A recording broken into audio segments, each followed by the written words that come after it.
திருப்பாடுகளின் புனித வெள்ளி.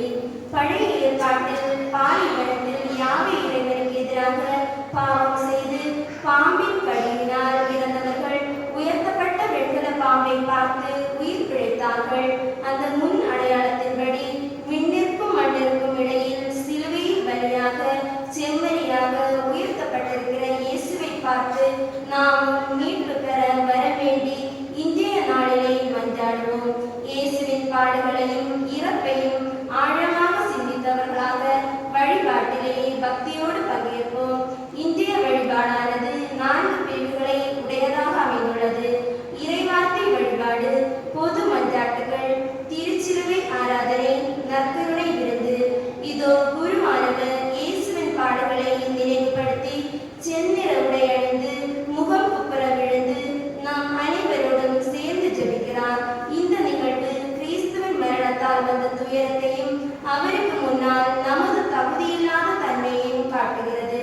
அதோடு நாம் அனைவரும் அவரை சாய்ந்து வாழ்கிறோம் என்பதையும் காட்டுகிறது. நாம் மண்டியிட்டு அமைதியாக குருவோடு ஜெபிப்போம்.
ஜெபிப்போமாக.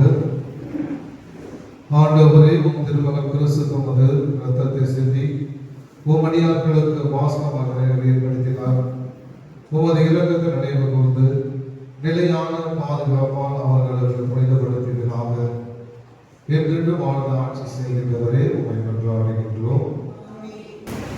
இயேசு கிறிஸ்து துன்புறும் ஊழியர் என்பதையும் அவர் வரும்போது எவ்வாறு பாடுபட போகிறார், துன்பங்களை ஏற்கப் போகிறார், இவ்வுலகத்தை மீட்க கையளிக்கப் போகிறார் என்பதை இறை ஏவுதலால் முன்னறிவிக்கிறார் ஏசாயா இறைவாக்கினர். எனவே வாசகத்தை கவனமுடன் கேட்போம்.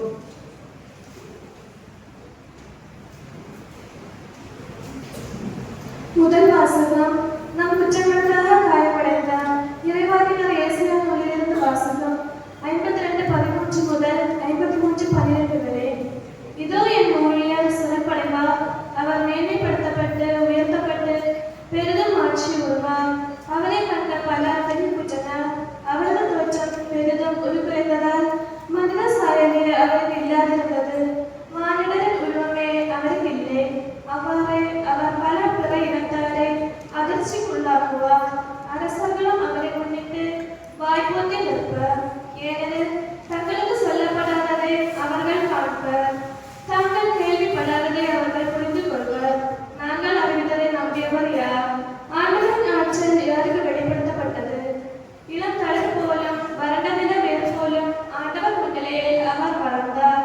நாம் பார்ப்பதற்கேற்ற அமைப்போ அவருக்கு இல்லை, நாம் விருப்பத்தக்க தோற்றமும் அவருக்கு இல்லை.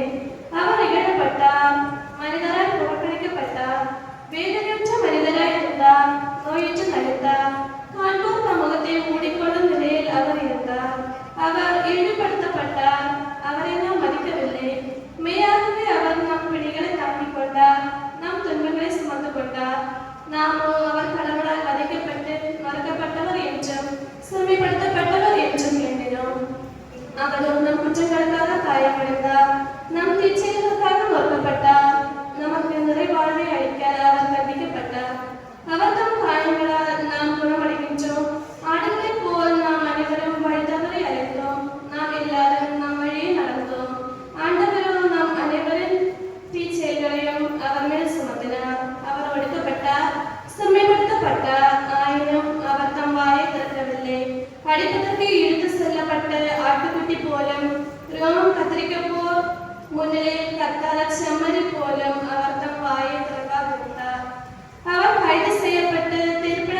உண்டார். மனுஷர் எதுவும் அவர் செய்ததில்லை, மனுஷரை எதுவும் அவர் வாயில் இருந்ததில்லை. ஆயினும் தீயவரிடையே அவருக்கு கல்லறை அமைத்தார்கள். செத்தபோது அவர் செல்வரோடு இருந்தார். அவரை மறுக்கவும் நோயால் வதைக்கவும் ஆண்டவர் திருமணம் கொண்டார். அவர் தம் உயிரை குற்றநீக்க பலியாக தந்தார். எனவே தம் வழங்கும் அறிவு கண்டு வீடு வாழ்வார். ஆண்டவரின் திருமணம் அவர் வகையில் சிறப்புறும். அவர் தம் துன்ப வாழ்வின் பயனை கண்டு நிறைவடைவார். நேரியவராகி என் ஊழியர் தம் அறிவால் பலனை நேர்மையாளராக்குவார். அவர்களின் தீச்செயல்களை தாமே சுமந்து கொள்வார். ஆதலால் நான் அவருக்கு மதிப்பு மிக்கவர்களிடையே சிறப்பளிப்பேன். அவரும் வலியவரோடு கொள்ளை பொருளை பங்கிடுவார். ஏனெனில் அவர் தம்மே சாவுக்கு கையெழுத்தார். கொடியவர்கள் ஒருவராக கருத்தப்பட்டார்.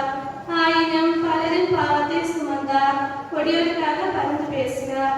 இது ஆண்டவர் வழங்கும் அருள்வாக்கு.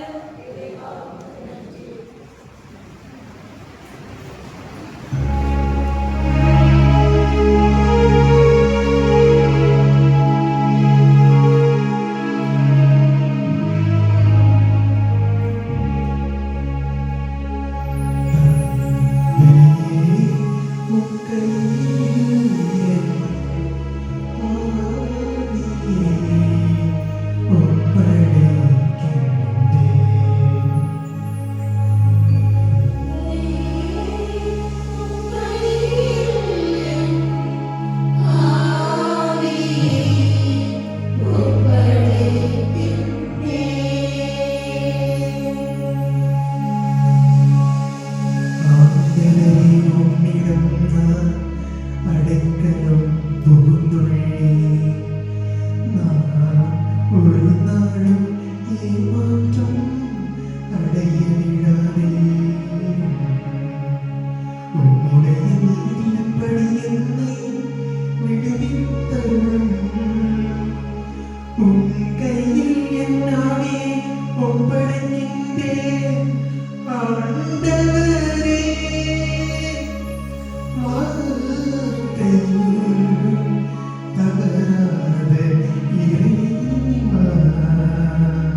இயேசு கிறிஸ்து குருக்களில் எல்லாம் சிறந்த நித்திய தலைமை குரு. இயேசு கிறிஸ்து மற்ற குருக்களிலிருந்து முற்றிலும் மாறுபட்டவர். அதோடு பழைய ஏற்பாட்டின் பரிபொருளுக்கும் புதிய ஏற்பாட்டின் செம்மறி பலியாகிய கிறிஸ்துவுக்கும் உள்ள வேறுபாடு என்ன என்பதை இப்போது வாசிக்க கேட்போம்.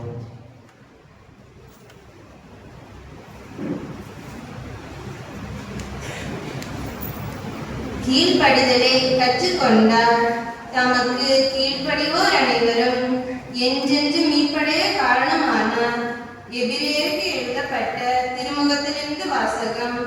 4ஆம் அதிகாரம் 14 முதல் 14 மற்றும் 5ஆம் அதிகாரம் 7 முதல் 9 வரை உள்ள இறைவார்த்தைகள்.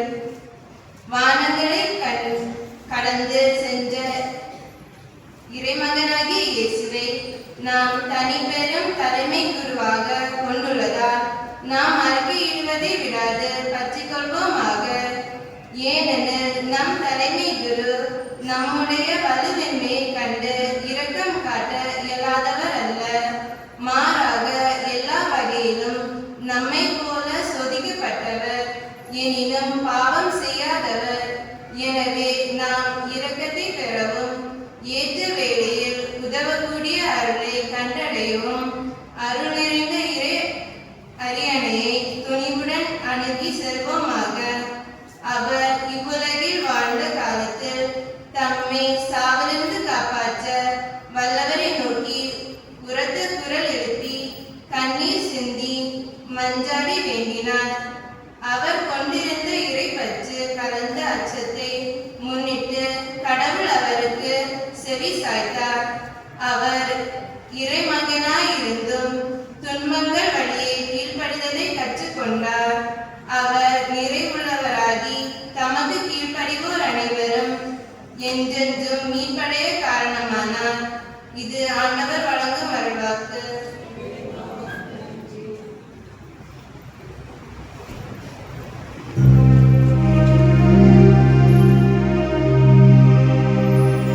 Cristo,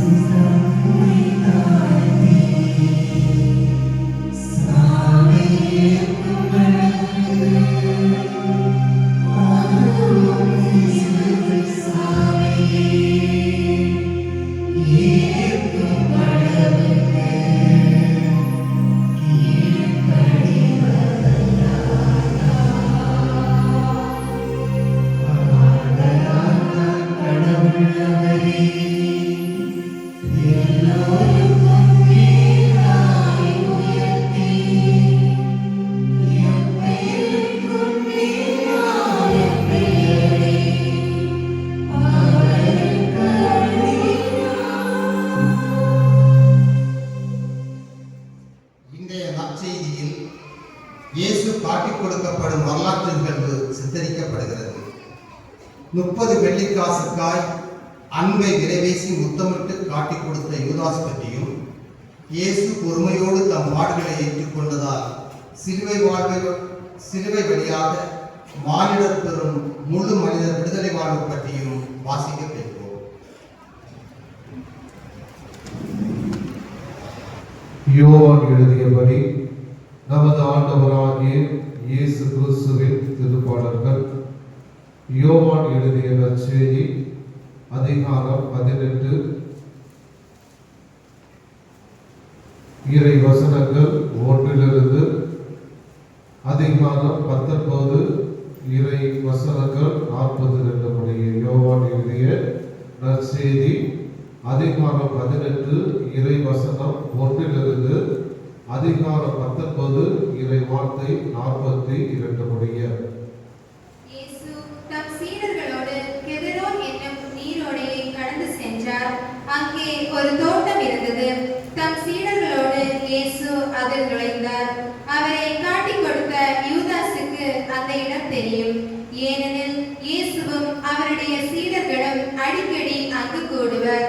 படைப்பிரிவினரையும் தலைமை குருக்களும் பரிசேயரும் அனுப்பிய காவலர்களையும் கூட்டிக் கொண்டு யூதாசு விளக்குகளோடும் பந்தங்களோடும் படைக்கலங்களோடும் அங்கே வந்தான். தமக்கு நிகழப்போகிற அனைத்தையும் இயேசு அறிந்து அவர்கள் முன் சென்று, யாரை தேடுகின்றீர்கள் என்று கேட்டார். அவர்கள் மறுமொழியாக, நாசரேத்து இயேசுவை தேடுகிறோம் என்றார்கள். இயேசு, நான் தான் என்றார். அவரை காட்டிக் கொடுத்த யூதாசும் அவர்களோடு நின்று கொண்டிருந்தார். நான் தான் என்று இயேசு அவர்களிடம் சொன்னதும் அவர்கள் பின்வாங்கி தரையில் விழுந்தார்கள். யாரை தேடுகின்றீர்கள் என்று இயேசு மீண்டும் அவர்களிடம் கேட்டார். அவர்கள், நாசரேத்து இயேசுவை தேடுகிறோம் என்றார்கள். இயேசு அவர்களை பார்த்து, நான் தான் என்று உங்களிடம் சொன்னேனே. நீங்கள் என்னை தேடுகிறீர்கள் என்றால் இவர்களை போகவிடுங்கள் என்றார். நீர் என்னிடம் ஒப்படைத்தவர்களுள் எவரையும் நான் இழந்து விடவில்லை என்று அவரே கூறியிருந்தது இவ்வாறு நிறைவேறியது. சீமோன் பேதுருவிடம் ஒரு வாள் இருந்தது. அவர் அதை உருவி தலைமை குருவின் பணியாளரை தாக்கி அவரது வலக்காதை வெட்டினார். அப்பணியாளரின் பெயர் மால்கு. இயேசு பேதுருவிடம், வாளை உரையில் போடு. தந்தை எனக்கு அளித்த துன்பக்கிணத்திலிருந்து நான் குடிக்காமல் இருப்பேனோ என்றார். படைப்பிரிவினரும் ஆயிரத்தவர் தலைவரும் யூதர்களின் காவலர்களும் இயேசுவை பிடித்து கட்டி முதலில் அவரை அண்ணாவிடம் கொண்டு சென்றார்கள். ஏனெனில் அந்த ஆண்டில் தலைமை குருவாய் இருந்த கயபாவுக்கு அவர் மாமனார். அந்த கயபாதான் மக்களுக்காக ஒருவர் மட்டும் இறப்பது நல்லது என்று யூதர்களுக்கு ஆலோசனை கூறியவர். சீமோன் பேதுருவும் மற்றொரு சீடரும் இயேசுவை பின்தொடர்ந்து வந்தனர். அந்த சீடர் தலைமை குருவுக்கு அறிமுகமானவர். ஆகவே இயேசுவுடன் தலைமை குருவின் மாளிகை முற்றத்தில் நுழைந்தார். பேதுரு வெளியில் வாயின் அருகே நின்று கொண்டிருந்தார். அப்போது தலைமை குருவுக்கு அறிமுகமாயிருந்த அந்த சீடர் வெளியே வந்து வாயில் காவலரிடம் சொல்லி பேதுருவை உள்ளே கூட்டிச் சென்றார்.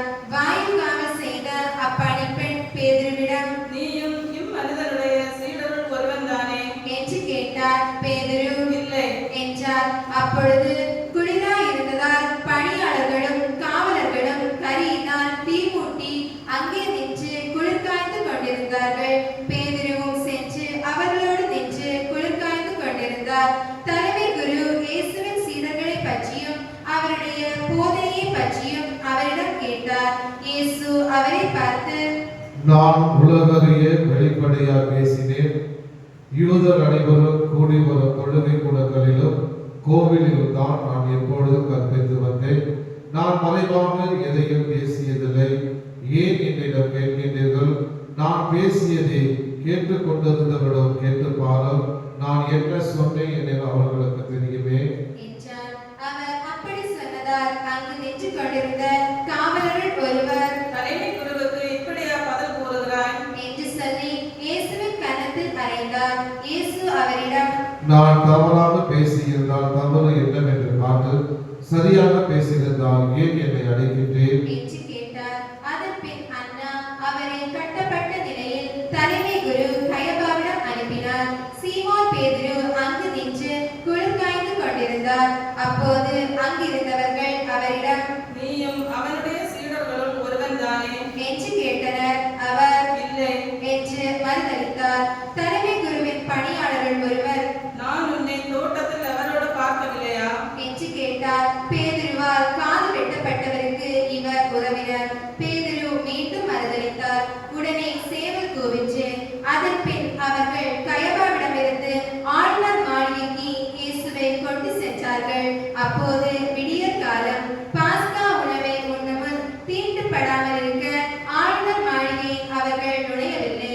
எனவே பிலாத்து வெளியே அவர்களிடம் வந்து, நீங்கள் இந்த ஆளுக்கு எதிராக கூறும் குற்றச்சாட்டு என்ன என்று கேட்டார். அதற்கு அவர்கள், இவன் குற்றம் செய்யாதிருந்திருந்தால் இவனை நாங்கள் உம்மிடம் ஒப்புவித்திருக்க மாட்டோம் என்றார்கள். பிலாத்து அவர்களிடம் நீங்கள் இவனை கொண்டு போய் உங்கள் சட்டப்படி இவனுக்கு தீர்ப்பு வழங்குங்கள் என்றார். யூதர்கள் அவரிடம் சட்டப்படி நாங்கள் யாருக்கும் மரண தண்டனை விதிக்க முடியாது என்றார்கள்.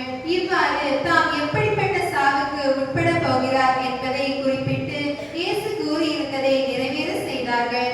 பிலாத்து மீண்டும் ஆளுநர் மாளிகைக்கு சென்று இயேசுவை கூப்பிட்டு அவரிடம், நீ யூதரின் அரசனா என்று கேட்டார். இயேசு மறுமொழியாக, நீராக இதை கேட்கின்றீரா அல்லது மற்றவர்கள் என்னை பற்றி உம்மிடம் சொன்னதை வைத்து கேட்கின்றீரா என்று கேட்டார். அதற்கு பிலாத்து, நான் ஒரு யூதனா என்ன உன் இனத்தவரும் தலைமை குருக்களும் தானே உன்னை என்னிடம் ஒப்புவித்தார்கள் நீ என்ன செய்தாய் என்று கேட்டார். இயேசு மறுமொழியாக, எனது ஆட்சி இவ்வுலக ஆட்சி போன்றதல்ல. அது இவ்வுலக ஆட்சியை போன்றதாக இருந்திருந்தால் நான் யூதர்களிடம் காட்டிக் கொடுக்கப்படாதவாறு என் காவலர்கள் போராடி இருப்பார்கள். ஆனால் என் ஆட்சி இவ்வளவு ஆட்சி போன்றது அல்ல என்றார். பிலாத்து அவரிடம், அப்படியானால் நீ அரசன் தானோ என்று கேட்டார். அதற்கு இயேசு, அரசன் என்று நீர் சொல்லுகின்றேன். உண்மையை எடுத்துரைப்பதை எனது பணி. இதற்காகவே நான் பிறந்தேன், இதற்காகவே உலகிற்கு வந்தேன். உண்மையை சார்ந்தவர் அனைவரும் என் குரலுக்கு செவி சாய்க்கின்றனர் என்றார். பிலாத்து அவரிடம், உண்மையா அது என்ன என்று கேட்டார். இப்படி கேட்ட பின் பிலாத்து மீண்டும் யூதரிடம் சென்று இவனிடம் நான் குற்றம் ஒன்றும் காணவில்லையே என்றான். மேலும், பாஸ்கா விழாவின் போது உங்கள் விருப்பப்படி ஒரு கைதியை விடுதலை செய்யும் வழக்கம் உண்டு யூதரின் அரசனாகிய இவனை நான் விடுதலை செய்யட்டுமா உங்கள் விருப்பம் என்ன என்று கேட்டார். அதற்கு அவர்கள், இவன் வேண்டாம் பரவாவையே விடுதலை செய்யும் என்று மீண்டும் கத்தினார்கள். அந்த பரவா ஒரு கள்வன். பின்னர் பிலாத்து இயேசுவை சாட்டையால் அடிக்கச் செய்தார். வீரர்கள் ஒரு முள்முடி பின்னி அவர் தலையின் மேல் வைத்து செந்நிற மேலுடையை அவருக்கு அணிவித்தார்கள். அவரிடம் வந்து, யூதரின் அரசே வாழ்க என்று சொல்லி அவருடைய கன்னத்தில் அறைந்தார்கள். பிலாத்து மீண்டும் வெளியே வந்து அவர்களிடம், அவனை நான் உங்கள் முன் வெளியே கூட்டி வருகிறேன் பாருங்கள் அவனிடம் நான் குற்றம் ஒன்றும் காணவில்லை என்பதை அறிந்து கொள்ளுங்கள் என்றான். இயேசு முள்முடியும் செந்நிற மேலுடையும் அணிந்தவராய் வெளியே வந்தார். பிலாத்து அவரிடம், இதோ மனிதன் என்றான். அவரை கண்டதும் தலைமை குருக்களும் காவலர்களும் சிலுவையில் அறையும் என்று கத்தினார்கள். பிலாத்து அவர்களிடம், நீங்களே இவனை கொண்டு போய் சிலுவையில் அறையுங்கள் இவனிடம் குற்றம் இருப்பதாக எனக்கு தெரியவில்லை என்றான். யூதர்கள் அவரை பார்த்து, எங்களுக்கு ஒரு சட்டம் உண்டு அச்சட்டத்தின்படி இவன் சாக வேண்டும் ஏனெனில் இவன் தன்னையே இறைமகன் என உரிமை கொண்டாடுகிறான் என்றனர். பிலாத்து இதை கேட்டதும் இன்னும் மிகுதியாக அஞ்சினான். அவன் மீண்டும் ஆளுநர் மாளிகைக்கு சென்று இயேசுவிடம், நீ எங்கிருந்து வந்தவன் என்று கேட்டார். ஆனால் இயேசு அவருக்கு பதில் கூறவில்லை. அப்போது பிலாத்து, என்னோடு பேச மாட்டாயா உன்னை விடுதலை செய்யவும் எனக்கு அதிகாரம் உண்டு உன்னை சிலுவையில் அறையவும் எனக்கு அதிகாரம் உண்டு என்பது உனக்கு தெரியாதா என்றான். இயேசு மறுமொழியாக, மேலிருந்து அருளப்படாவிடில் உமக்கு என்மேல் எந்த அதிகாரமும் இராது. ஆகவே என்னை உம்மிடம் ஒப்புவித்தவன் பெரும் பாவம் செய்தவன் என்றார். அது முதல் பிலாத்து அவரை விடுவிக்க வழி தேடினான். ஆனால் யூதர்கள், நீர் இவனை விடுவித்தால் சீசருடைய நண்பராய் இருக்க முடியாது தம்மையே அரசராக்கிக் கொள்ளும் எவரும் சீசருக்கு எதிரே என்றார்கள். இவ்வார்த்தைகளை கேட்டதும் பிலாத்து இயேசுவை வெளியே கூட்டி வந்தான். கல்தளம் என்னும் இடத்தில் இருந்த நடுவர் இருக்கை மீது அமர்ந்தார். அந்த இடத்திற்கு எபிரேய மொழியில் கபதா என்பது பெயர். அன்று நாள் ஏறக்குறைய நண்பகல் வேளை பிலாத்து யூதர்களிடம் இதோ உங்கள் அரசன் என்றான். அவர்கள் ஒழிக ஒழிக, அவனை சிலுவையில் அறையும் என்று கத்தினார்கள். பிலாத்து அவர்களிடம் உங்கள் அரசனை தான் சிலுவையில் அறைய வேண்டும் என்கிறீர்களா என்று கேட்டார். அதற்கு தலைமை குருக்கள் எங்களுக்கு சீசரை தவிர வேறு அரசர் இல்லை என்றார்கள். அப்போது பிலாத்து அவரை சிலுவையில் அறையுமாறு அவர்களிடம் ஒப்புவித்தான். அவர்கள் இயேசுவை தம் பொறுப்பில் ஏற்றுக்கொண்டார்கள். இயேசு சிலுவையை தாமே சுமந்து கொண்டு மண்டை ஓட்டு இடம் என்னும் இடத்திற்கு சென்றார். அதற்கு எபிரேய மொழியில் கொல்கொதா என்பது பெயர். அங்கே அவர்கள் இயேசுவையும் அவரோடு வேறு இருவரையும் சிலுவைகளில் அறைந்தார்கள்.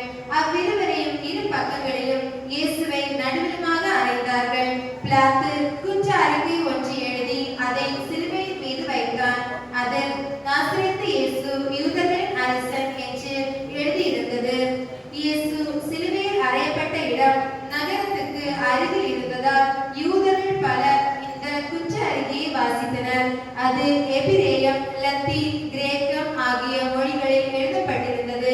யூதரின் தலைமை குருக்கள் பிலாத்திடம் யூதரின் அரசன் என்று எழுத வேண்டாம், மாறாக யூதரின் அரசன் நான் என்று அவனை சொல்லிக் கொண்டதாக எழுதும் என்று கேட்டுக்கொண்டார்கள். பிலாத்து அவர்களை பார்த்து நான் எழுதியது என்றான். இயேசுவை சிலுவையில் அறைந்த பின் படை வீரர் அவருடைய மேலுடைகளை 4 பாகமாக பிரித்து ஆளுக்கு ஒரு பாகம் எடுத்துக்கொண்டார்கள். அங்கியையும் அவர்களே எடுத்துக்கொண்டார்கள். அந்த அங்கி மேலிருந்து கீழ் வரை தையலே இல்லாமல் நெய்யப்பட்டிருந்தது. எனவே அவர்கள் ஒருவரை ஒருவர் நோக்கி அதை கிழிக்க வேண்டாம், அது யாருக்கு கிடைக்கும் என்று பார்க்க சீட்டு குலுக்கி போடுவோம் என்றார்கள். என் ஆடைகளை தங்களுக்குள் பகிர்ந்து என் உடை மீது சீட்டு போட்டார்கள் என்னும் மறைநூல் வாக்கு இவ்வாறு நிறைவேறியது. சிலுவை அருகில் இயேசுவின் தாயும் தாயின் சகோதரியும் குளோபாவின் மனைவியுமான மரியாவும் மகதலா மரியாவும் நின்று கொண்டிருந்தனர். இயேசு தம் தாயையும் அருகில் நின்ற தன் அன்பு சீடரையும் கண்டு தன் தாயிடம் அம்மா, இவரே உன் மகன், என்றார். பின்னர் தம் சீடரிடம் இவரே உன் தாய் என்றார். அந்நேரம் முதல் அச்சீடர் அவரை தம் வீட்டில் ஏற்று ஆதரவு அளித்து வந்தார். இதன் பின் அனைத்தும் நிறைவேறிவிட்டது என்பதை அறிந்த இயேசு தாகமாய் இருக்கின்றது என்றார். மறைநூலில் எழுதியுள்ளது நிறைவேறவே இவ்வாறு சொன்னார். அங்கே ஒரு பாத்திரம் நிறைய புளித்த திராட்சை ரசம் இருந்தது. அதில் கடற்பஞ்சை நன்கு தோய்த்து ஈசோப்பு தண்டில் பொருத்தி அதை அவர்கள் அவரது வாயில் வைத்தார்கள். அந்த ரசத்தை குடித்ததும் இயேசு எல்லாம் நிறைவேறிற்று என்று கூறி தலை சாய்த்து ஆவியை ஒப்படைத்தார். அனைவரும் முழங்கால் படிடுவோம்.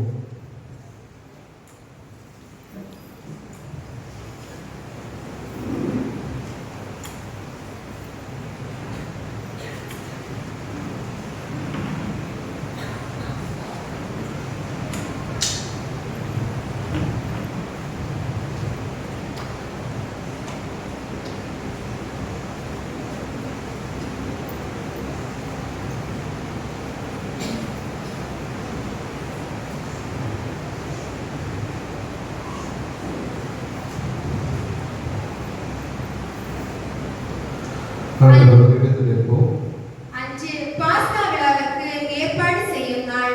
அடுத்த நாள் ஓய்வு நாளாகவும் பெருநாளாகவும் இருந்தது. எனவே அன்று சிலுவையில் உடல்கள் தொங்கலாகா என்பதற்காக கால்களை முறித்து சடலங்களை எடுத்து விடுமாறு யூதர்கள் பிலாத்திடம் கேட்டுக்கொண்டார்கள். ஆகவே படை வீரர் வந்து இயேசுவோடு சிலுவையில் அறையப்பட்டிருந்தவருள் ஒருவருடைய கால்களை முதலில் முறித்தார்கள். பின்னர் மற்றவருடைய கால்களை முறித்தார்கள். பின்பு அவர்கள் இயேசுவிடம் வந்தார்கள். அவர் ஏற்கனவே இறந்து போயிருந்ததைக் கண்டு அவருடைய கால்களை முறிக்கவில்லை. ஆனால் படை வீரரில் ஒருவன் இயேசுவின் விழாவை ஈட்டியால் குத்தினார். உடனே இரத்தமும் தண்ணீரும் வடிந்தன. இதை நேரில் கண்டவரே இதற்கு சாட்சி. அவரது சான்று உண்மையானதே. அவர் உண்மையை கூறுகிறார் என்பது அவருக்கு தெரியும். நீங்களும் நம்ப வேண்டும் என்பதற்காகவே அவர் இதை கூறுகிறார். எந்த எலும்பும் முறிப்படாது என்னும் மறைநூல் வாக்கு இவ்வாறு நிறைவேறியது. மேலும் தாங்கள் ஊடுருவ குத்தியவரை உற்று நோக்குவார்கள் என்றும் மறைநூல் கூறுகிறது. அரிமத்தியா ஊரை சேர்ந்த யோசேப்பு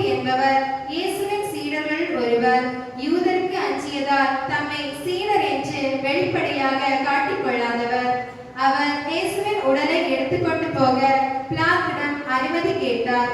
பிலாத்தும் அனுமதி கொடுத்தான். யோசேப்பு வந்து இயேசுவின் சடலத்தை எடுத்துக்கொண்டு போனார். முன்பு ஒருமுறை இரவில் இயேசுவிடம் வந்த நிக்கதேம் என்பவரும் அங்கு வந்து சேர்ந்தார். அவர் வெள்ளை போலவும் சந்தனத்தோடும் கலந்து ஏறக்குறைய 30 கிலோகிராம் கொண்டு வந்தார். அவர்கள் இயேசுவின் உடலை எடுத்து யூத அடக்க முறைப்படி நறுமண பொருட்களுடன் துணிகளால் சுற்றி கட்டினார்கள். அவர் சிலுவையில் அறையப்பட்டிருந்த இடத்தில் ஒரு தோட்டம் இருந்தது. அங்கே புதிய கல்லறை ஒன்று இருந்தது. அதில் அதுவரை யாரும் அடக்கம் செய்யப்படவில்லை. அன்று பாஸ்கா விழாவிற்கு ஆயத்த நாளாய் இருந்ததாலும் அக்கல்லறை அருகில் இருந்ததாலும் அவர்கள் இயேசுவை அதில் அடக்கம் செய்தார்கள். இது ஆண்டவரின் அருள் வாக்கு.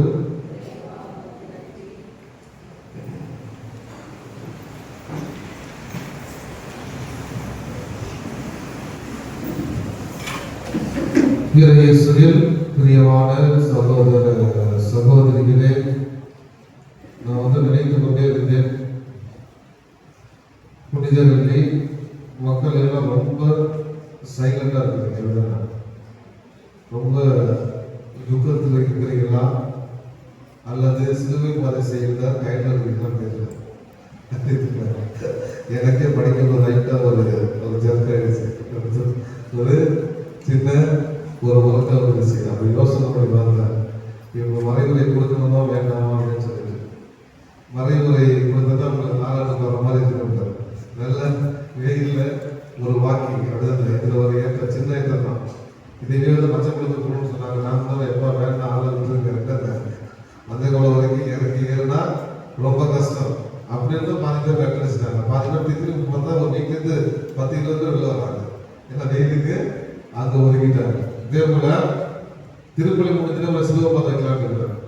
நீங்க என்ன நினைக்கிறீங்க? வைக்கலாமா வேண்டாமா? யாரையெல்லாம் சிலுவை பாதைக்கு வரலையே அவங்களெல்லாம் சிலுவை பாதை வைக்கலாம்னு நினைக்கிறேன். நிறைய பேர் கட்டடிச்சிட்டாங்க சிலுவை பாதை. இங்கேயே கொஞ்சம் பேர் உட்காந்து கிடந்தாங்க. கரெக்டா முடிகிற நேரத்தில் கொஞ்சம் பேர் வந்தாங்க. அப்புறம் நோட் பண்ணி வச்சிருக்காங்க. அதனால அவங்க கூட அடுத்த சிலுவை பாதை ஆளுக்கு ஒரு சிலுவை கையில் கொடுத்து என்ன பண்ணுவோம்? சரி செஞ்சலாமா செய்யலாமா வேண்டாமா? நீங்க சொல்லுங்க. சிலுவை பாதைக்கு வந்தப்ப சொல்லுங்க, செய்யலாமா வேண்டாமா? சத்தமா செய்யலாமா வேண்டாமா? இது அவங்க சொல்லுங்க. செய்யலாமா வேண்டாமா? மன்னியுங்கள் மன்னிக்கப்படுகிறது வேண்டாம், பாவம் விட்டுருக்க கூடாது அப்படின்ட்டு. சிலுவை பாதைக்கு வரும்போது பார்த்தேன், எனக்கு வரும்போதே கொடை எடுத்துக்கணும்னு ஆசை. கொடை எடுத்துட்டு வந்தா மக்கள் எல்லாம் என்ன கிட்ட போவாங்க அப்படின்னு சொல்லிட்டு நான் என்ன பண்ணேன், கொடை எடுக்காமலே வந்துட்டேன். யாராவது கொடை வச்சிருந்தா திருப்பி எடுத்துக்கலாம் அப்படின்னு சொல்லிட்டு நான் நினைத்து கொண்டு அதுக்கப்புறமா தான் டக்கு டக்குனு கொடை எல்லாம் மேலே வந்துருக்கு. அப்போ நான் சொன்னேன், என் கூட பெரிய கொடை அதனால போய் தீக்க விடாது. என் படத்தை 4-5 பேர் ஜாலியாக சந்தோஷமா வந்து இயேசுவின் பிரியமான சகோதர சகோதரிகளே, புனித வெள்ளி, துக்க வெள்ளி, நல்ல வெள்ளின்னு சொல்லுவாங்க. வெள்ளிக்கிழமை அதாவது புனித வெள்ளி அப்படின்னு சொல்லும்போது ஒரு புனிதமான நாள். இயேசு நமக்காக தன் உயிரை கொடுத்த ஒரு நாள். அதே போல துக்க வெள்ளி அப்படின்னு சொல்லி இயேசு நம்ம விட்டு போயிட்டாரு அப்படின்னு ஒரு துக்கம் கொண்டாடுகிற ஒரு நாள். நல்ல வெள்ளி அப்படின்னு சொல்றது வந்து நம்முடைய பாவத்திலிருந்து நமக்கு ஆண்டவர் இயேசு கிறிஸ்து விடுதலை கொடுத்த ஒரு நாள். அதனால நல்ல வெள்ளி அப்படின்னு இந்த நாளில நாம் எதை பற்றி சிந்திக்கின்றோம் என்றால் இயேசுடைய கடைசி 7 வார்த்தைகள் தெரியுமா உங்களுக்கு? அதான் ஒன்றா கேட்பேன், நீங்க சொல்லுவீங்களா? அதான் நல்லா சொல்லுவோம். அவ்வளவுதான் சேர்க்கிறோம். இயேசுடைய 7 வார்த்தைகளை வச்சு நிறைய நம்ம பண்ற சர்ச்சிலெல்லாம் இன்னைக்கு காலையில் தியானம் போயிட்டு இருக்குது. அடுத்த ஆண்டவரை 7 வார்த்தைகளை வச்சு நான் ஒரு 10 நிமிஷத்துல அதை சொல்லிடுவேன். அது ஒரு நாள் தியானம் கிடையாது. இயேசுடைய கடைசி 7 வார்த்தைகள் ஒன்றா சொல்லுங்க. ஒன்றா நீங்க ஞாபகப்படுத்தி சொல்லாம ஞாபகப்படுத்தி சொல்லுங்க. இயேசுடைய சிலுவையில் தொங்கிக் கொண்டிருக்கும் பொழுது இயேசு சொன்ன முதல் வார்த்தை என்னது?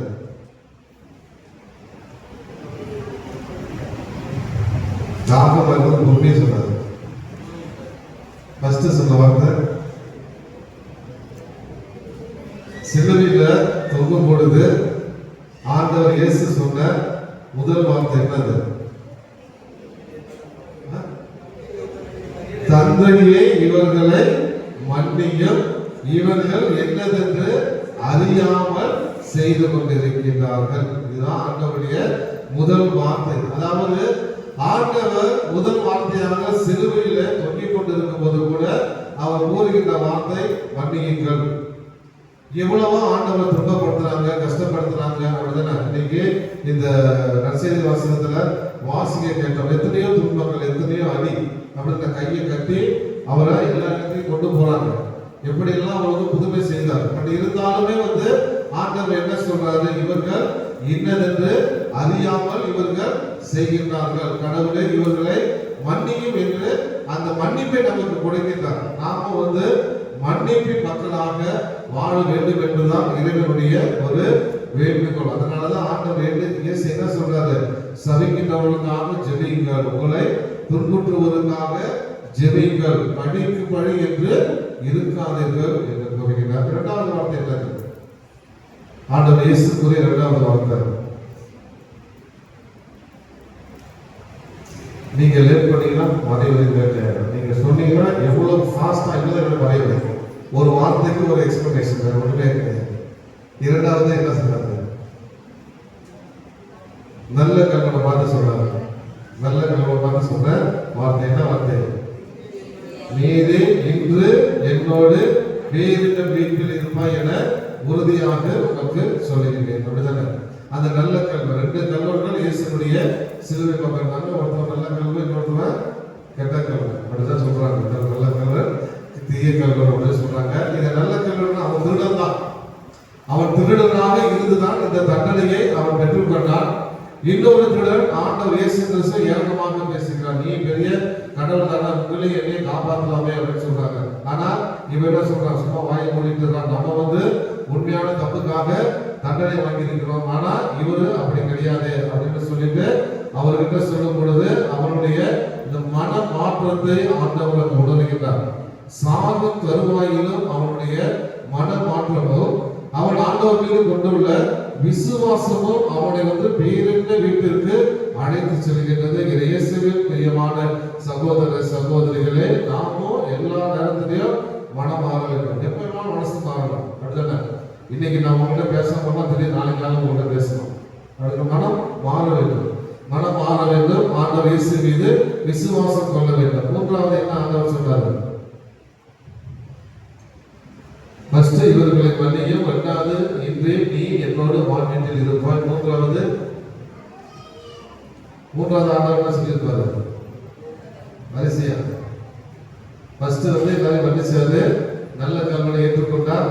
அடுத்து என்ன செய்யறாரு?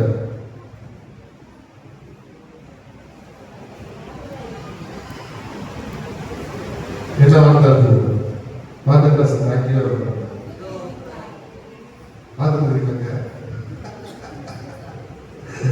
இதோ உன் தாய். அர்த்தம் என்னது? இதோ உன் தாய் என்று இயேசு தன்னுடைய சீடரை பார்த்து சொல்கிறார். அந்த இதோ உன் தாய், இதோ உன் மகன். அதன் வழியாக ஆண்டவர் இயேசு கன்னி மரியாமை நம் ஒவ்வொருவருக்கும் மரியாமாக, அன்னையாக நம் ஒவ்வொருவருக்கும் கொடுக்கின்றார். அவருடைய நல்ல உள்ளத்தை பார்க்க வேண்டும். தன் உயிர் சென்று கொண்டிருக்கின்றது, தன் உயிர் பிரிக்க போகிறது. அந்த நேரத்தில் கூட நாம் வந்து பிறருக்கு எதையாவது கொடுக்க வேண்டும் என்கின்ற ஒரு எண்ணம். நம்முடைய பிள்ளைகள் எல்லோருக்கும் எதையாச்சும் கொடுக்கணும் அப்படின்ட்டு என்ன பண்றாரு? தன்னுடைய தாயை அனைவருக்கும் தாயாக கொடுக்கின்றார். இது இயேசுவின் பிரியமான சகோதர சகோதரிகளே, இவற்றை போலதான் நாமும் பிறருக்கு எதையாச்சும் கொடுக்கணும். பிறருக்கு நம்ம அம்மா கொடுக்க முடியாது. அம்மா கொடுத்தா சண்டையாயிடும், அது அம்மா கொடுத்தா சண்டையாயிடும். அதனால நம்மளால முடிஞ்ச எதையாச்சும் பிறருக்காக நாம் வந்து கொடுக்க வேண்டும். ஆண்டவர் அதை தான் இந்த வார்த்தையின் மூலமாக நம்மளிடத்தில் கொடுக்கிறார். நான்காவது வார்த்தை அழகா பாட்டு போடாத நம்மளுக்கு, என் இறைவா என் இறைவா ஏன் என்னை கைவிட்டீர். நான் ட்ரை பண்றேன் பாட்டு பேசுறேன். அதாவது அவர் கூறுகின்ற வார்த்தை தன்னுடைய தாயை பிறருக்காக கொடுத்து விட்டு ஆண்டவர் வந்து சொல்றாரு, என் இறைவா ஏன் என்னை கைவிட்டேன். இந்த வார்த்தை அடிக்கடி பயன்படுத்துவோம். அப்படிதானே? நம்ம அடிக்கடி எப்ப ஆண்டவர்கள் நம்ம கேட்டு அந்த தேடல் நமக்கு கிடைக்கவில்லை என்றால் ஆண்டவர் என்ன கைவிட்டு விட்டார், ஆண்டவர் என்னை கைவிட்டு விட்டார், அந்தோனியார் என்னை கைவிட்டு விட்டார் அப்படின்னு சொல்லி என்ன சொல்றது, நம்ம எல்லாருமே ஆண்டவரிடம் நாம் குறை கூறுகிறார்கள். பிரியமானவர்களுக்கு பார்க்கும் பொழுது ஆண்டவர் இயேசுவை ஏன் இவ்வாறு கூறியிருக்கிறார் என்று பார்க்கும் பொழுது அவருடைய அந்த ஒரு துன்பமாக இருக்கலாம், அல்லது அவர் படுகின்ற ஒரு வேதனையாக இருக்கலாம், அது தந்தையை பார்த்து உரிமையோடு கூறுகின்ற ஒரு வார்த்தையாக இருக்கின்றது. இது என்னவென்று பார்க்கும் பொழுது இது ஒரு கசப்பான உணர்வுக்கு ஒரு அடையாளமாக இருக்கின்றது. அதுவே இது அவநம்பிக்கையாக மாறிவிடக் கூடாது. இது அவநம்பிக்கையாக மாறிவிடக் கூடாது. ஒவ்வொரு முறையும் ஆண்டவர் இயேசு தன்னுடைய துன்பத்தை தந்தையிடத்தில் வெளிப்படுத்தும் பொழுது அவர் சொல்றது, இது என்னுடைய திருவுளம் அல்ல, உங்களுடைய திருவுளமானால் நடக்கட்டும், உங்களுடைய சித்தமானால் நடக்கட்டும். அது போல ஒரு சில நேரத்துல பிரச்சனை நமக்கு கொடுக்கிறவங்க ஆண்டவர் தான், அதுக்கான சொல்யூஷன் கொடுக்கிறதும் ஆண்டவர் தான். நமக்கு காயப்படுத்துவதும் ஆண்டவர், காயத்துக்கு மருந்து போடுவதும் ஆண்டவர் தான். அதனால ஆண்டவர் மீது அதிகமான விசுவாசத்தை நாம் கொண்டிருக்கிறோம். அடுத்த வார்த்தை என்னது? 5 வார்த்தை. 5 வார்த்தை எப்படி சொல்லிட்டீங்க நீங்க? என்னது?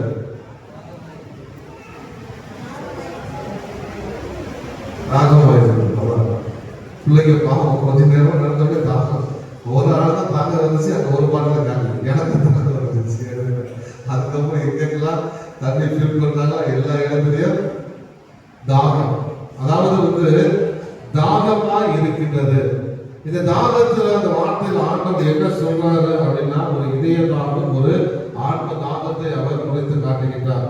அதாவது ஆண்டவர் இயேசுனுடைய அந்த தாகம், அப்பா தந்தையினுடைய அந்த தாகம் என்னவென்றால், என்னுடைய மக்கள், என்னுடைய பிள்ளைகள் பாவத்திலிருந்து முழுமையாக விடுதலை பெற வேண்டும் என்பதுதான் அவங்களுடைய ஒரு தாகமாக இருக்கின்றது. அதே போல நமக்கும் நம்முடைய ஆத்ம தாகமாக இருக்க வேண்டும். ஆண்டவரை ஏற்றுக்கொண்டிருக்கின்றோம், அவரை பற்றி கொள்ள வேண்டும், அன்பு செய்ய வேண்டும், கட்டளைகளை பின்பற்ற வேண்டும், வார்த்தைகளை பின்பற்ற வேண்டும் என்கிற ஒரு தாகம் நம்முடைய வாழ்க்கையில இருக்க வேண்டும் என்று அவர் கூறுகின்றார்.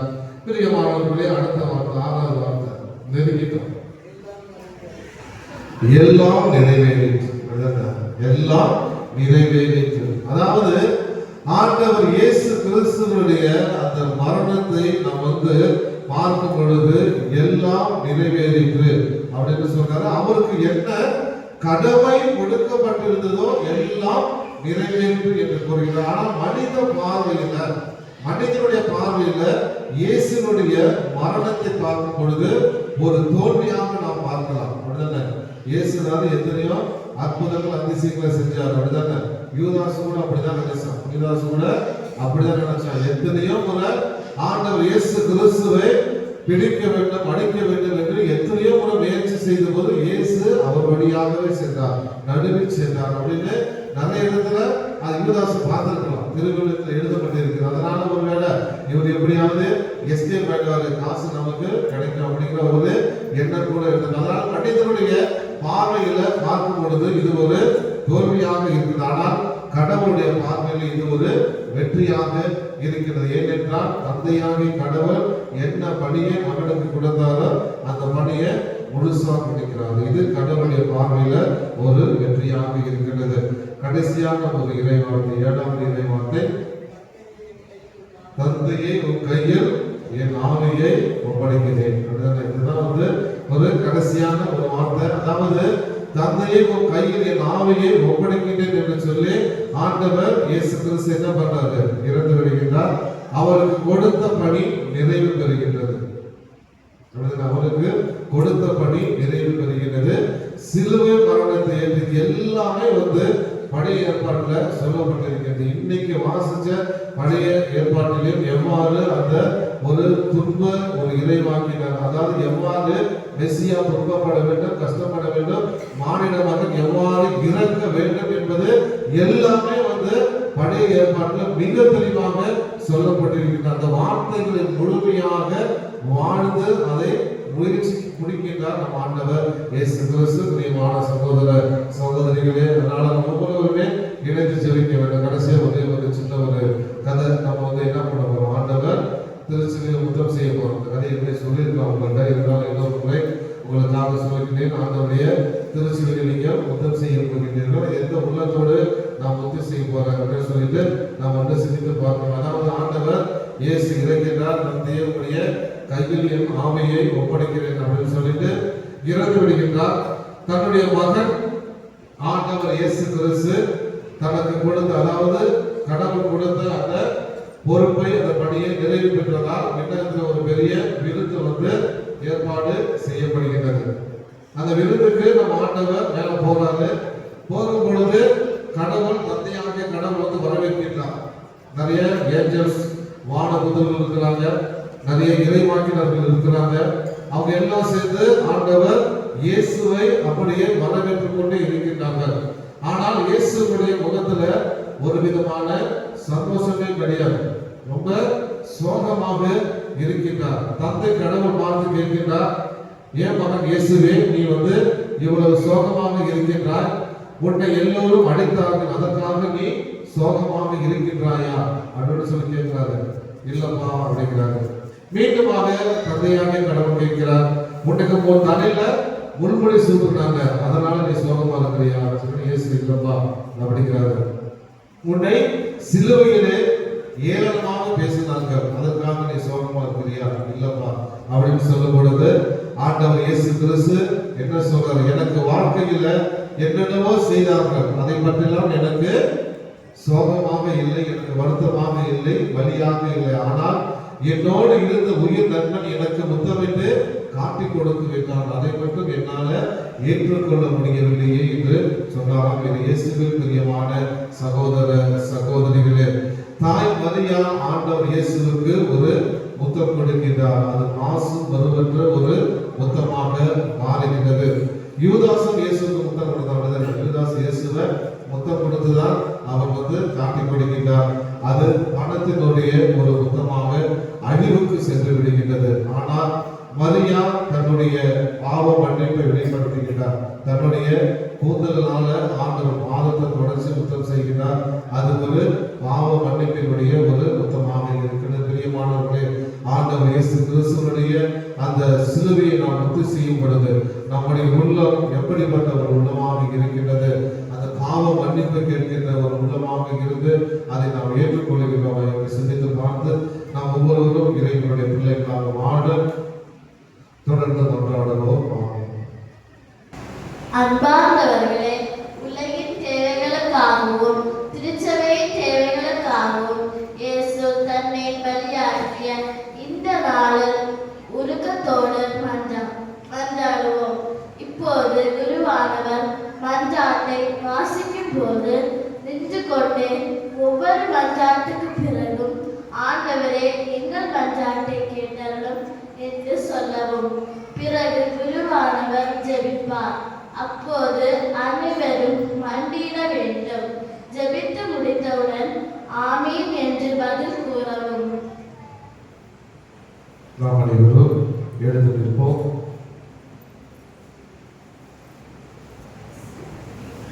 எல்லாம் ரொம்ப புனித வெள்ளிக்கிழமைனால காலுக்கு பயங்கரமான எக்ஸசைஸ். இப்போ 10 வாட்டி நம்ம முட்டி போட்டு 10 வாட்டி எடுத்துட்டு போகிறோம். ஏற்கனவே ஒரு ஸ்கூல் 10 பண்ணியாச்சு. இப்போ 10 வாட்டி என்ன பண்ண போகிறோம்? நீங்கள் முழங்கால் படி இருக்க வேண்டும், மீண்டுமாக நீங்கள் எழ வேண்டும். சொல்லும் போது முழங்கால் படி இருக்க வேண்டும், மீண்டுமாக நாம் ஜெபிப்புமாக சொல்லி முடித்தவுடன் நீங்கள் அனைவரும் எழ வேண்டும். சரிங்களா? அன்புமிக்க சகோதர சகோதரிகளே, இறைவனின் புனித திருவைக்காக கொண்டாடுவோம். நாம் இறைவனும் ஆண்டவரும் உலகம் திருவைக்கும் அமைதி ஒற்றுமையும் பாதுகாப்பும் அழைத்து காக்க வேண்டும் எனவும் நாம் காலமின்றி அமைதியும் வழிநடத்த எல்லாம் அல்ல இறைவனை ஆட்சிப்படுத்த நமக்கு அருள் புரிய வேண்டும் என்று கொண்டாடுவோம். அனைவரும் வணங்கப்படுகிறோம்.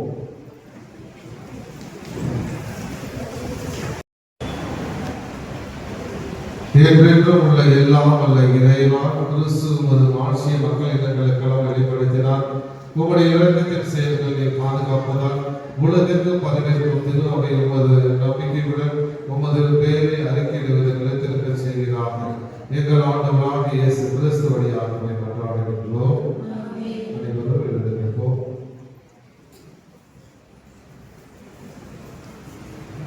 திருத்தந்தைக்காக கொண்டாடுவோம். நாம் புனித திருத்தந்தை லியோவுக்காக கொண்டாடுவோம். தலைமை ஆயர்களுக்கு அவரை தேர்ந்தெடுத்த நம் இறைவன் ஆண்டவருமானவர் இயவகை தீங்குமின்றி அவரை பேணி காப்பாராக.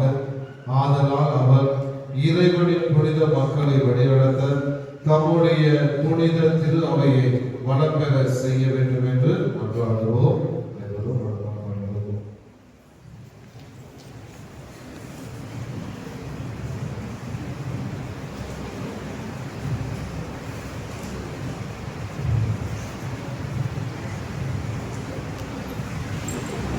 என்றென்றும் உள்ள எல்லாரும் இறைவா, உமது திட்டத்தின்படியே அனைத்தும் அமைக்கப்பட்டுள்ளன.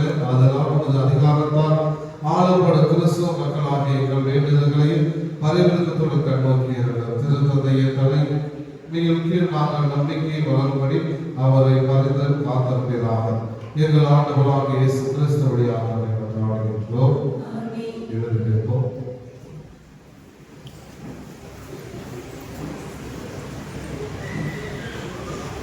திருநிலை பணியாளர்கள், நம்பிக்கையாளர்களும் பல்வேறு நிலையில் உள்ளவர்கள் ஆகிய அனைவருக்காகவும் கொண்டாடுவோம். நமது ஆயர் ஆண்டுகளுக்காகவும் திரு அவையில் உள்ள எல்லா ஆயர்கள், அருட்பணியாளர்கள், திரு தொண்டர்கள், நம்பிக்கையாளர்கள் ஆகிய அனைவருக்காகவும் கொண்டாடுவோம்.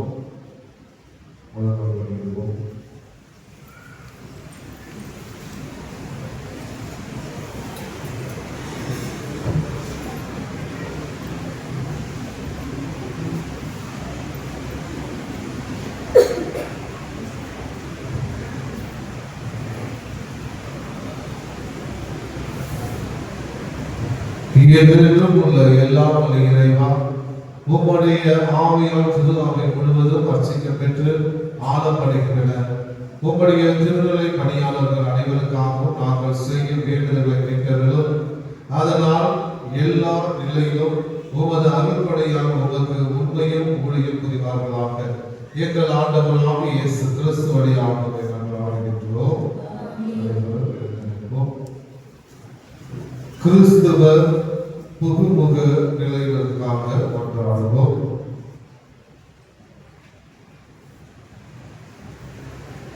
கிறிஸ்துவர் புகுமுக நிலைகளுக்காக கொண்டாடுவோம்.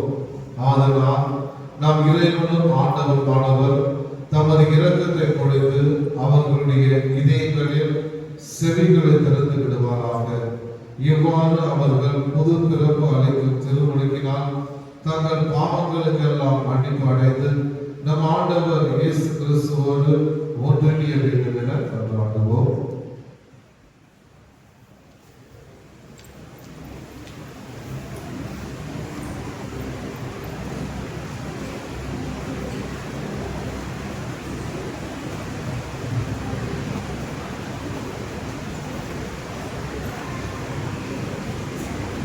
என்றென்றும் உள்ள எல்லாம் உள்ள இறைவா, புதிய மக்களை சேர்த்தவர் திருவனை என்று வளம் பெற செய்கின்றேன்.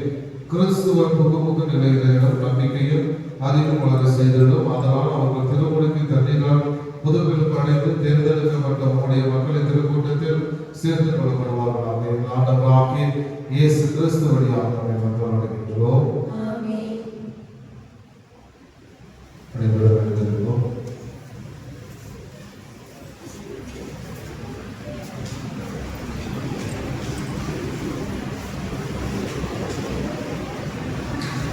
கிறிஸ்தவர்களின் ஒற்றுமைக்காக கொண்டாடுவோம். கிறிஸ்துவில் நம்பிக்கை கொண்டுள்ள நம் சகோதர சகோதரி அனைவருக்காகவும் கொண்டாடுவோம்.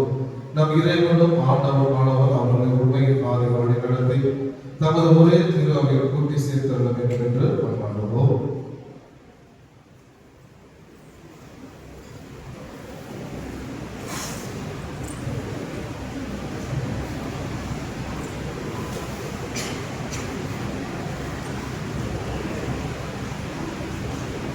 என்றென்றும் உள்ள எல்லாம் உள்ள இறைவா, சிதறுண்டு ஒன்று சேர்ப்பவரும் ஒருங்கிணைத்தவரும் பேணி காப்பவரும் நீரே. ஒரு திருமகளின் கதையை கனிவுடன் கண்டிருக்கிறது. இவ்வாறு ஒரே திருமணிக்கான தூய்மைப்படுத்திய அவர்களை நம்பிக்கையின் முழுமையால் இணைந்து அன்பின் பிழைப்பால் ஒன்று சேர்க்கிறார்கள். எங்கள் ஆண்டவராக இயேசு கிறிஸ்து வழியாக கொண்டாடுவோம்.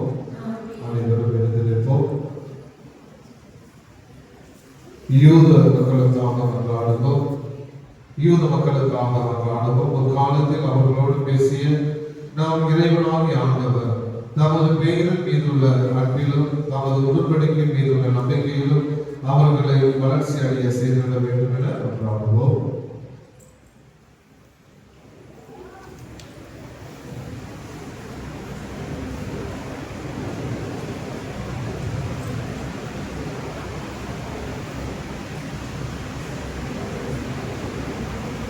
என்றென்றும் உள்ள எல்லாம் உள்ள இறைவா, அவர் நமக்கு அவருடைய வழிமறைவதற்கு நீர் வாக்குறுதி வழங்கியுள்ளீர். ஆதலால் முதலாக நீர் தெரிந்து கொண்ட மக்கள் உமது மீட்பின் நிறைவை பெற்றுக்கொள்ள உமது திரு அவை வேண்டுதல்களுக்கு கனிவாய் செவி சாய்த்தீராக. எங்கள் ஆண்டவராக இயேசு கிறிஸ்து வழியாக மன்றாடுகின்றோம்.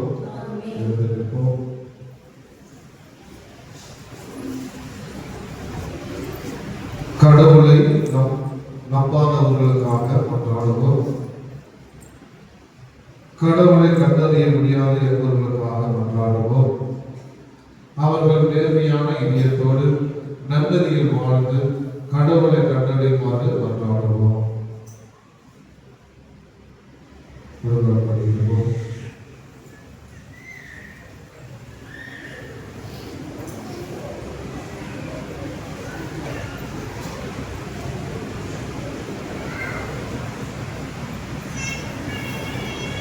என்றென்றும் உள்ள எல்லாம் இறைவா, மனிதர் அனைவரும் எப்பொழுதும் உம்மை விரும்பி தேடவும் உம்மை கண்டுணர்வதும் அமைதி பெறவும் நீர் அவர்களை படைத்து ஆதலால் இவ்வுலகில் ஏற்படும் எல்லா விதமான தீங்கு விலங்கும் இடையூறுகளும் நடுவிலும் அவர்கள் அனைவரும் உமது பரிவர்த்தகத்தையும் அறிவுரைகளும் உம்மை நம்பவும் ஆற்றலும் நற்செய்களும் சான்றவர்களை கண்டு கொள்வார்களாக. இவ்வாறு உம்மையே தங்களின் ஒரே மெய்யான கடவுள் எனவும் மக்களின் தந்தை எனவும் மகிழ்வுடன் ஏற்றுக்கொள்ள செய்வாராக. எங்கள் ஆண்டவராகிய இயேசு கிறிஸ்து வழியாக எழுந்திருப்போம்.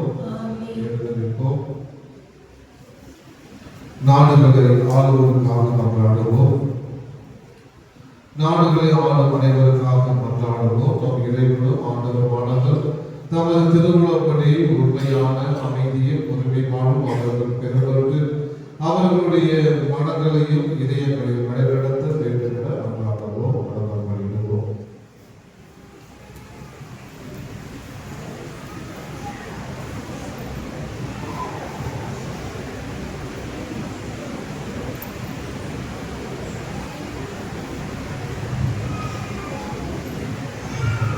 பேரிடம் உள்ள எல்லாம் உள்ள இறைவா, மனித இதயங்களும் அவர்கள் உரிமைகளும் உன் கையில் உள்ளன. உலகிற்கு மக்களின் வளமான வாழ்வும் அமைதியான பதிவான சமய உரிமையை உங்கள் பணிகளால் விளைந்து வருமாறு எங்களை ஆழ்வோரும் கனிவுடன் நம்புகிறோம். ஆண்டவராகிய இயேசு கிறிஸ்து வழியாக மன்றாடுகின்றோம்.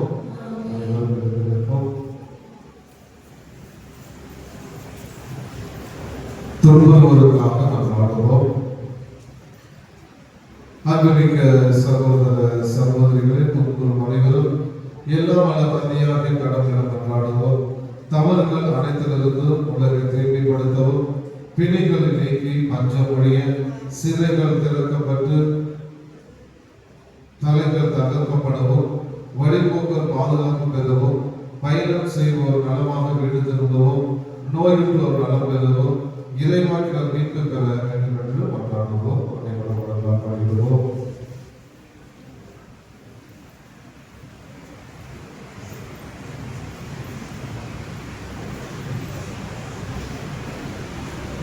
என்றென்றும் உள்ள எல்லாம் இறைவா, தங்களுக்கான ஆறுதலும் வளர்ந்தவர்களுக்கான தினதும் நீரை எத்தகைய துன்ப நிலையிலும் உம்மை நோக்கி கூடி அடைக்கின்றவரை வேண்டுதல்களையும் உம் திரும்ப வருவனாக. அதனால் தாங்கள் தேவைகளில் நீர் இரக்கத்துடன் துணிபுறத்தை கண்டு அவர்கள் எல்லோரும் அறிவார்களாக. எங்கள் ஆண்டவராகிய இயேசு கிறிஸ்து வழியாக மன்றாடுகின்றோம். இயேசுவின் பிரியமானவரை நடத்ததாக திருச்சிலுவை ஆராதனைக்கும் நாம் அறிவிக்கின்றோம். அனைவரும் எழுந்திருப்போம். இப்போது திருச்சிலுவை ஆராதனை ஆரம்பமாகிறது. இயேசு கிறிஸ்துவின் தியாக பலியால் சிலுவை வெற்றியின் சின்னமாக, மீட்பின் சின்னமாக, தியாகத்தின் சின்னமாக மாறியது. சுமார் 4ஆம் நூற்றாண்டு இயேசுவின் பாடுபட்ட சிலுவை கண்டுபிடிக்கப்பட்டுள்ளது. அதிலிருந்து சிலுவைக்கு ஆராதனை செய்து முக்தி செய்யும் பழக்கம் உருவானது.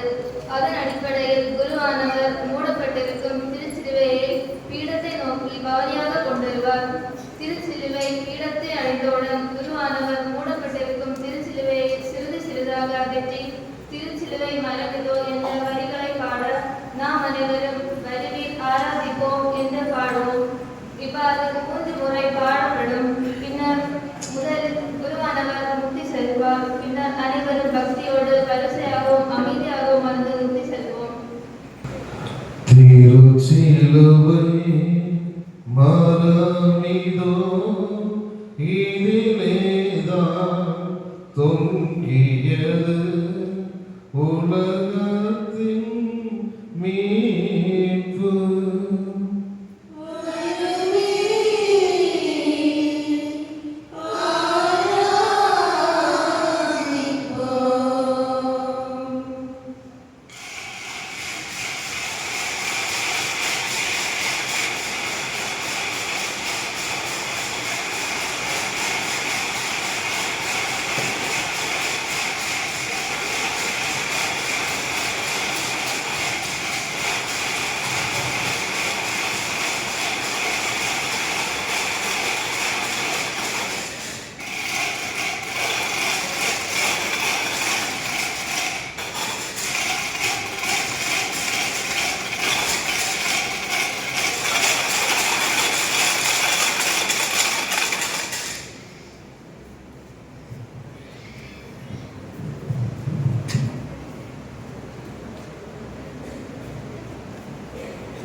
திருச்சிலுவை மரமிதோ இதிலேதான் தொங்கியது உலகத்தின் மீட்பு.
ஆடி கொண்ட காயங்களை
ஆண்டவரே தீமை அனைத்திலிருந்து எங்களை விடுவித்து எங்கள் வாழ்நாளில் அமைதியை கனிவிட நாங்கள் நம்மை மன்றாடுகின்றோம். உமது இலக்கத்தின் உதவியால் நாங்கள் பாவத்திலிருந்து எப்பொழுதும் விடுதலை பெற்று யாதொரு கலக்கமின்றி நலமாயிருப்போமாக. நாங்கள் எதிர்நோக்கி இருக்கும் நேரத்திற்காகவும் என் மீட்பராகிய இயேசு கிறிஸ்துவின் வருகைக்காக காத்திருக்கின்றோம்.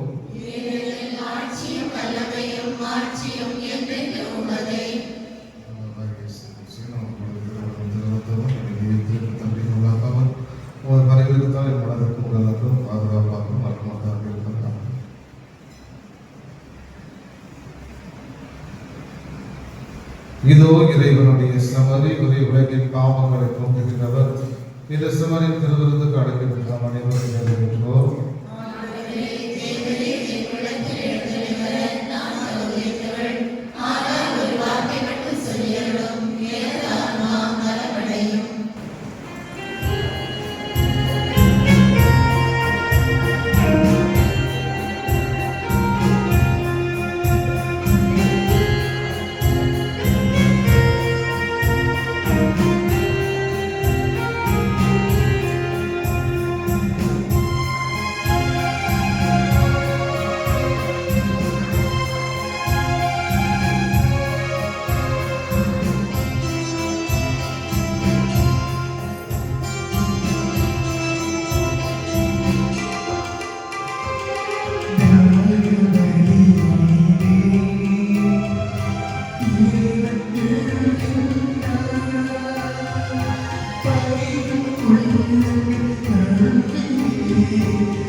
சகோதர சகோதரிகளை அறிவிக்கின்றனர். இன்றைய புனித நிகழ்வு அனைத்தையும் பக்தியுடன் பங்கேற்று அனைத்து சரியான முறையில் வழிநடத்தி அனைவருக்குமே என்னுடைய மனமார்ந்த நன்றிகள். அதுக்கு கொடுத்தாங்க. அது நல்ல உலகங்களுக்கும் நம்முடைய நன்றிகள். நாளைய தினம் 11 மணிக்கு உயிர் திருச்சடங்கு ஆர்வமாக சிறப்பிப்போர் சங்கங்கள் மற்றும் இயக்கங்கள் வழிபாட்டுக்கு சிறப்பிக்க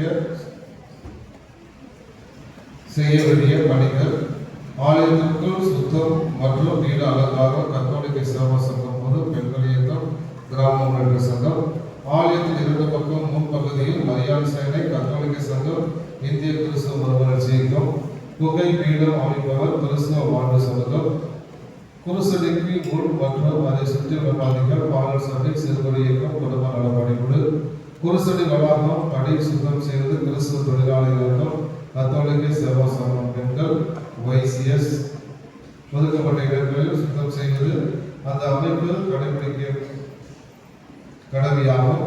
ஆகிய அனைவரும் இணைந்து பணிகளை செய்ய உங்களை நான் அன்போடு கேட்டுக்கொள்கிறேன்.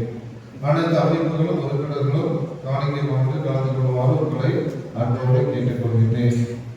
ஆகிய அனைத்து மொத்தவர்களும் சிறப்பு நாடுகள் பங்கேற்க வேண்டும் என்று கேட்டுக்கொள்ளப்படுகின்றார்கள்.